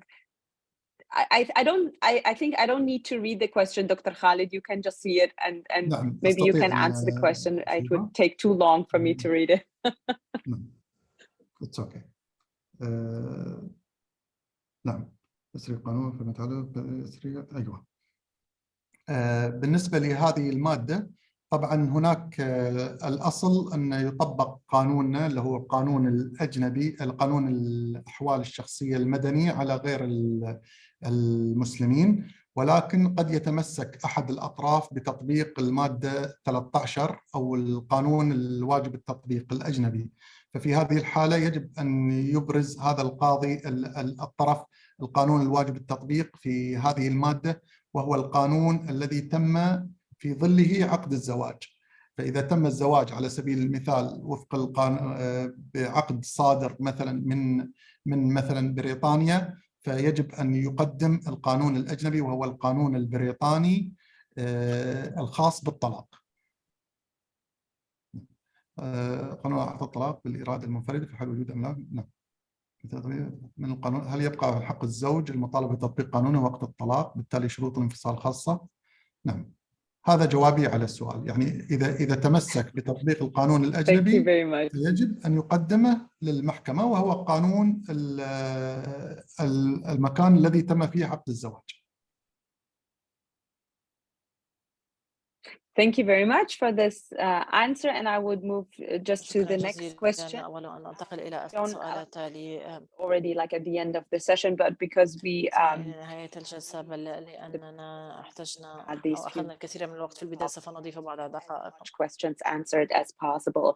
The next one might be for you, Dr. Müller, which is if there's ongoing case that is what is the situation? The question is whether the spouse can also ask for immediate divorce as per Article 8 of the Civil Personal Law. Is the question understandable? Not quite. I'm not entirely sure. Not right, right? So the immediate divorce, the divorce in essentially one session is of course open to both genders. So both wife and husband can access divorce under the exact same rules. This is the overriding rule of Article 4 of the Civil Family Law. Okay, perfect. Thank you very much. And I think we have the same question twice to Judge Khalid, which is على أي خانة بتسجيل الدعاوي يتم تسجيل دعوى طلاق مدني. And I think the second question is the same, right? نعم، هو نفس الشيء. يعني في الطلاق بيكون سريع، دعوى أحوال نفس غير مسلمين، وتطلب فيه طلب واحد اللي هو طلب الطلاق بالإرادة المنفردة حسب المادة 8. تحدد لها جلسة يعلن فيه الطرف الآخر، نفس اليوم آخر الجلسة يصدر فيه القاضي الحكم بالتفريق بينهم. باختصار. شكرا جزيلا. صرنا كل we got very fast right now to answer so much questions, because we have as you see 61 engagements, and which is really a lot, and we try to answer as much questions as possible to benefit the attendees. Judge Khalid, do you think you can answer the question of Amr al-Ghalfi? وفقا للقانون المدني لغير المسلمين أنه يجوز لأي طرف التقدم بطلب الطلاق ويقع الطلاق بالإرادة المنفردة طالما تم إبداء رغبة أحد الزوجين في الانفصال دون آخر الحال. نعم، ولكن لم يوضح القانون ماذا لو كان أحدهما على الخطأ أو متعسفا تجاه الآخر ويريد أن يهدم منزل الزوجية، أو وفقا لأهواه يريد إيقاع الطلاق. ما هي ضمانه، خاصة إذا لم يحضر أحد الأطراف أثناء نظر الطلب والذي يصدر القاضي حكمه؟ ماذا عن توجيههم إلى الصلح خاصة في حالة عدم وجود قسم التوجيه الأسري مثل ما كان يتم سابقا؟ أيضا ماذا عن طرق الطعن أو التظلم أو شيء مقابل ذلك الطلاق الذي وقع، خاصة إذا كان أحد الزوجين خارج الدولة في تلك الفترة مثلا؟ يعني ظاهر السائل متضايق ما يبغي الطلاق. it seems to be a real case. الجواب هو يقع الطلاق سواء أبدت الرغبة أو اللوم على الطرف الآخر أو الأسباب على الطرف الآخر أم لا، يقع الطلاق مباشرة. ولكن المادة اللي بعد هذا عالجت مسألة إذا كان يرغب هذا الطرف في هدم الأسرة أو ما عنده سبب، أو كان هو المتسبب أصلا في الطلاق، يعني هو يعني بنقول هو المتسبب في العنف الأسري ويطالب بالطلاق، واردة هذه الحالة كذلك. لذلك الفقرة 5 من المادة 9 تنص على تعويض أي من الزوجين للآخر على أي ضرر مادي أو معنوي لحق به بسبب الضرر، فحقه محفوظ بأنه يطالب الطرف الآخر بالتعويض حتى وإن كان هذاك الطرف الآخر هو الذي طلب الطلاق وتحصل على الطلاق. ولكن القصد من هذه المادة أن الحياة الزوجية لا تقوم طالما أن في طرف غير راغب فيها. يعني أنا دائما أقول ما في محبة غصب عنها، يعني أو غصب عنه أن يكون هناك حب بينهم، فهذه مسألة شعورية نفسية يعني. فالحياة انهدمت أصلا حتى لو تحصلت على الحكم أو لم تتحصل على الحكم، ولكن المتسبب راح يلتزم بدفع تكاليف الضرر الذي وقع على الطرف الآخر. Okay, so there's hope Yes. for the person. So I think this one goes to you, Dr. Müller, since it's targeting the child or the issue. What do you mean by best interest of child test that the new civil law in the UAE has? Is it the intervention of the like of Caracas in England and Wales courts through the Child Custody Committee? A question asked by Diana. Thank you. May I just one organizational technical note? The translation is missing. Yeah, in the English room. Yeah. Yes. Yeah. So I thought it's only me. No, there's no translation anymore. So maybe that can be resolved, especially for our English participants. I must admit that one of the overriding principles of family law in the UAE has been the best interest of the child for ever since the Federal Code of Personal Status was passed. We are still, as far as I know, we are still awaiting the procedural regulations for this federal civil family law, but I would assume that they also highlight again the importance of taking into consideration the best interest of the child when making custody decisions. But what we do not know yet precisely is how this will be interpreted, if there will be a certain committee in charge, or if the court can simply request statements by experts, etc. So as far as I know, but please Judge Khalid correct me, these are questions that will have to be specified by the procedural regulations. ما وصلت لي الترجمة، ولكن حسب ما فهمت نعم، بالنسبة لموضوع الطلاق أن القاضي يعني يعتمد على بالنسبة للحالة المادية على الخبرة في تقدير الاحتياجات والاحتياجات في نفس الوقت، الاحتياجات والحالة المادية بالنسبة للطرفين. فممكن السؤال إذا في شيء آخر فاتني. I think it's covered, and I just may ask the organizers for providing a translation, the English translation or the Arabic translation, please, as we move on. But I think we will just take 2 more questions and then and also the session. Although we have a lot of interactions and a lot of questions because this topic is very important, and a lot of practitioners also want to know how to deal with these new laws. Dr. Müller, I would ask you: is there one question of these questions you think you want specifically to answer, and you think it's very important to touch upon? Let me just go through it. So there's one anonymous comment: the divorce of Christian Lebanese is likely to be refused enforcement. I absolutely agree with you. But again, it will be interesting to see how this holds up under the rules on judicial cooperation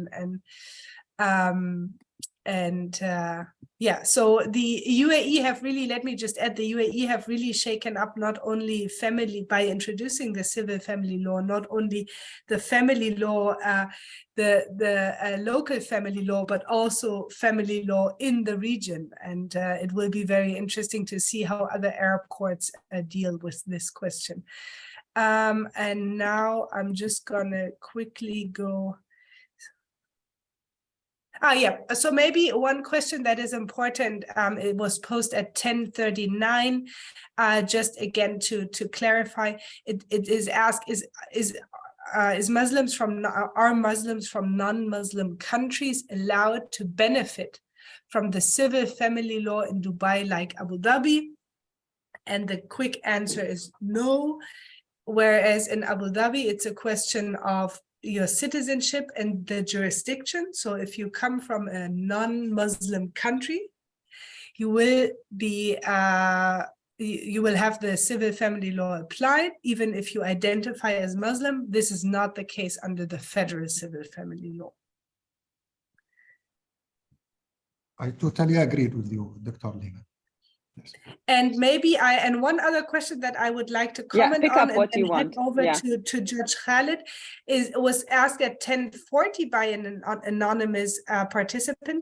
In the absence of a registered will, how is guardianship of minor children dealt with under the new law in the event of death of both parents? And here I chose this question because I want to emphasize an important rule in the federal civil law, which is Article 15, and which reads, again, I'm going to translate into English, any matters not regulated in this decree law will be governed by the laws and legislation in force in the state. So for all the legal practitioners, it will be important not only when they deal with non-Muslims and foreigners, not only to be aware of the civil family law, but also of the other rules on family law in the state, because they will apply wherever we find a gap. And the question of guardianship of orphans is such a gap. So we also will have to still look at the Federal Code of Personal Status. And at least this is how I read the new civil family law. السؤال بس Judge Khalid, do you want to add? ما فهمت السؤال بالتحديد، ولكن هي تتكلم في حال وفاة كلا الزوجين. Okay, so what is the question, please, exactly? Because I couldn't understand the question. Okay. Okay, I will try now to do it in Arabic. إذا will testament إذا what is testament Lena in Arabic? ما في وصاية كيف إذا ما في وصاية ولاية الأطفال في حال وفاة الأبوين. واضح. ما في وصية وتوفى الوالدين، صح؟ نعم. توزع التركة على الأولاد بالتساوي بينهم. وما في أولاد؟ لهنا السؤال إنه إذا الأطفال underaged يعني جو السن يعني صغار بالعمر ما شنو يصير بالقاصرين؟ صحيح. إذا قاصرين كيف يتوزع الإرث إذا الوالدين يتوفون؟ Okay. Who will be the guardian? Okay. So that way now Dr. Abir and I have professional support. Okay. Finally. If there is no guardian for them in the country, so we are looking for their family, and if there is no one from family, ليس هناك من توصية لهم، ليس هناك من عائلة، وبالتالي في هذه الحالة فإن المحكمة سوف تختار إحدى المنظمات في الإمارات العربية المتحدة للتفكير فيهم هم كأوصياء. Exactly, and this Thank you very much. This is important. شكرا جزيلا. هذا مهم جدا.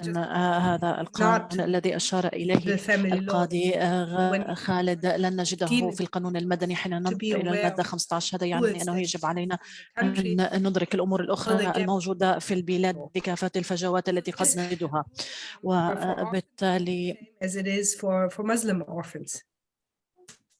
هذا القانون سوف يكون هو نفسه بالنسبة للأيتام المسلمين وغير المسلمين. شكرا جزيلا. لن نترك الأولاد من دون أي وصاية، لأن حقوق الأطفال ضرورية وتحت مسؤوليتنا. Okay. Thank you very much. شكرا جزيلا. قاضي سعادة القاضي خالد، تريد تجاوب على هذا السؤال من ديانا اللي جوا directly سؤالي سعادة القاضي خالد الحسني؟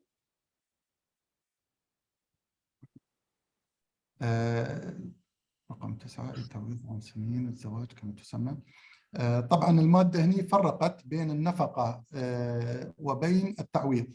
النفقة تختلف عن التعويض في هذه المادة. إذا فهمت السؤال، إذا كانت المطلقة غير حاضنة، سواء ليس هناك أطفال أو أن الحضانة ليست عندها، الحضانة كانت مع الأب، في هذه الحالة لن تأخذ نفقة الحضانة، لأن اسمها نفقة الحضانة أو المتعلقة بالحضانة، حتى وإن كانت الحضانة مشتركة تستحق.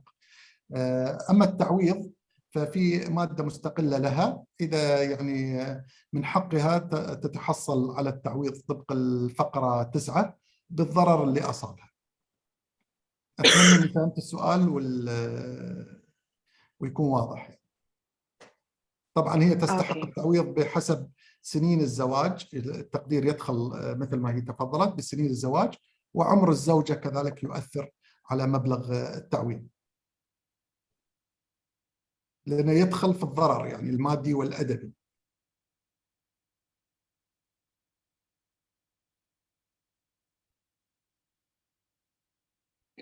شكرا جزيلا. Thank you very much.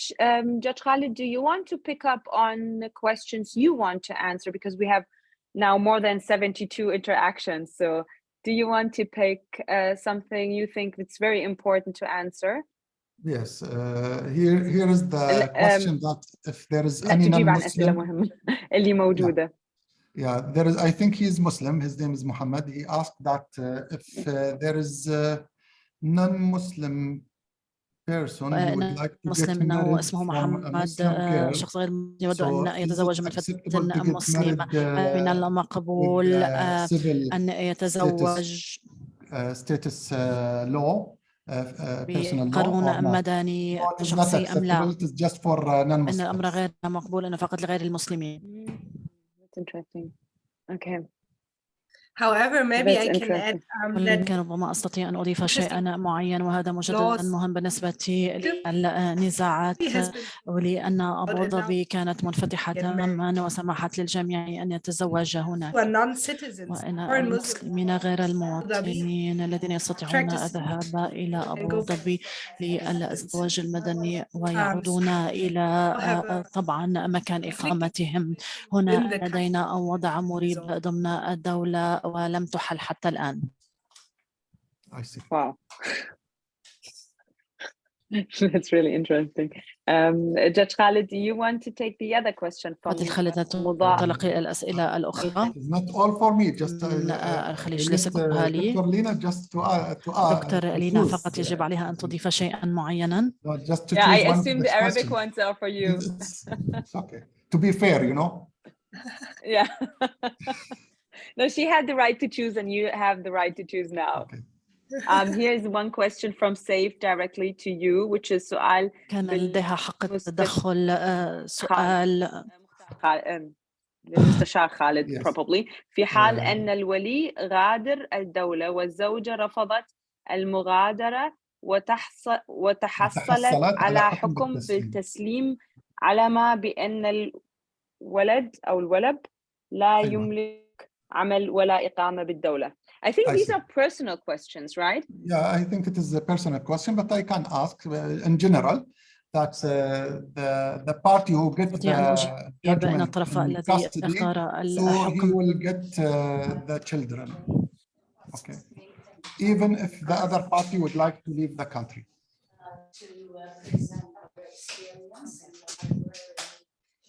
حتى لو أراد الطرف الآخر مغادرة البلاد. مظاهر الخليج. I would rather than move on. One last question. We take really one last question and سؤال أخير.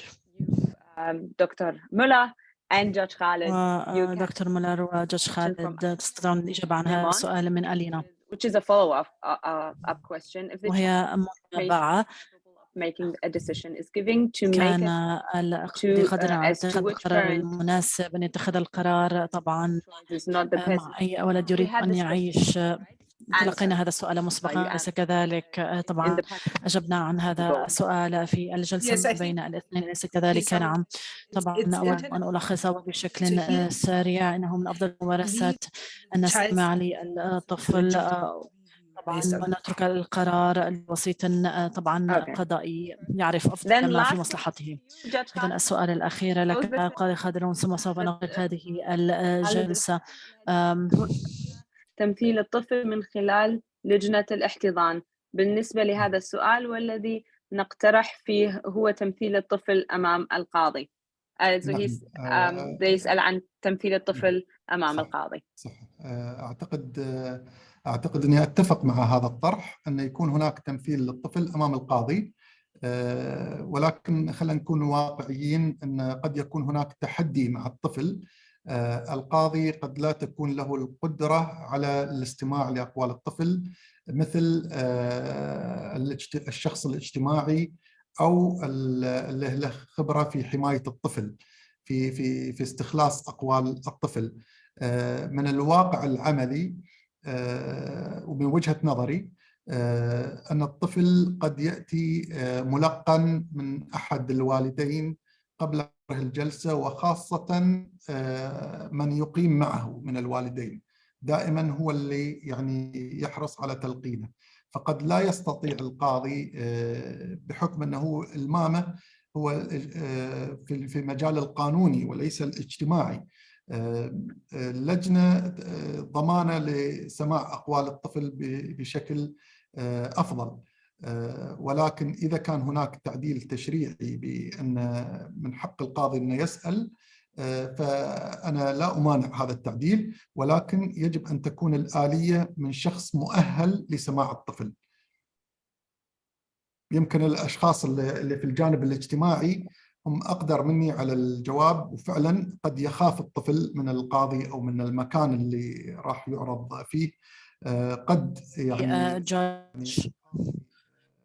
أعرف أن الطفل هذا مثلا ملقن أو تم تخويفه ليقول هذه الأقوال أمام المحكمة أنه يرغب بالأب أو يرغب بالأم. هي وجهة نظر يعني تحترم، ولكن كلا وجهتي النظر لها ما يبررها. أنا وجهة نظري أن الشخص الاجتماعي هو الذي يستمع لأقوال الطفل. شكرا سعادة القاضي على المداخلة، وشكرا أيضا على الردود. Thank you Professor لينا ماريا مولر. وصلنا تقريبا لنهاية الجلسة الحوارية. كانت فعلا جلسة فيها الكثير من الفائدة. أتمنى أن كل الحضور أيضا استفادوا من المعلومات المثرية التي تم تداولها خلال هذه الجلسة. شكرا سعادة القاضي. و I again thank you Professor Lina Muller for your valuable شكرا لك لهذه المعلومات القيمة. شكرا لك. شكرا للجميع. نلتقي إن شاء الله في جلسات أخرى. وشكرا دكتورة عبير. أتمنى لكم يوم سعيد، وأتمنى من جميع الحضور تعبئة استبيان تقييم البرنامج التدريبي، لأن آراءكم طبعا تهمنا وملاحظاتكم نأخذها بعين الاعتبار. شاكرين لكم تعاونكم. مع السلامة. Thank you very much, Judge Khalid, and thank you very much, Dr. Miller, for this very, very interesting session and answering all the questions. And there you can see there's a lot, much more to answer and to discuss and to look at, and we hope for a following session. Thank you very much and have a beautiful day. You too. Thank you. Take care. Thank you very much. Pleasure to be here. Bye-bye. Me too. Thank you. Bye. Bye.